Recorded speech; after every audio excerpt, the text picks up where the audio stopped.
আসসালামু আলাইকুম। আমি সানভি থেকে সানজিদা প্রীতি। বরাবরের মতোই আজকেও হাজির হয়ে গেলাম একটা রান্না নিয়ে, মজাদার রান্না। আজকে আমি রান্না করব গরুর মাংস।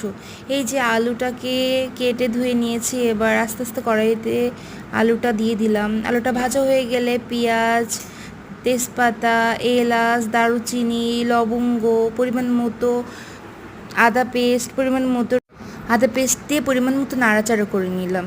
এরপরে ধীরে দিলাম হলুদ গুঁড়া, তারপরে আবার একটু নাড়াচাড়া করে নিয়ে তারপর দিয়ে দিব হচ্ছে আমার ধুয়ে রাখা গরুর মাংসগুলা।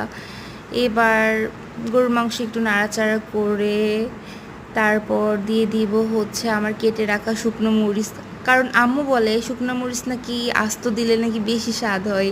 এরপর দিয়ে দিলাম পরিমাণ মতো জিরা গুঁড়া, ধনিয়া গুঁড়া, তারপর আমার স্পেশাল গরুর মাংসের মশলা। তারপর তাকে পেস্ট করে আমি গরুর মাংস দিয়ে একটু নাড়াচাড়া করে নিলাম। এবার ঢাকনা দিয়ে কিছুক্ষণ দমে রাখবো যেন আমার গরুর মাংসটা সিদ্ধ হয়ে যায়। এবার ঢাকনা দেখে দেখলাম যে আমার গরুর মাংসটা অলমোস্ট সিদ্ধ হয়ে গেছে। এবার আমি কিছু রসুন ধুয়ে রাখছিলাম, তারপরে আলু দিয়ে হচ্ছে আবার একটু নাড়াচাড়া করে একটু ঝোলের পানি দিয়ে অবশেষে আমার তৈরি হয়ে গেল মজাদার গরুর মাংসের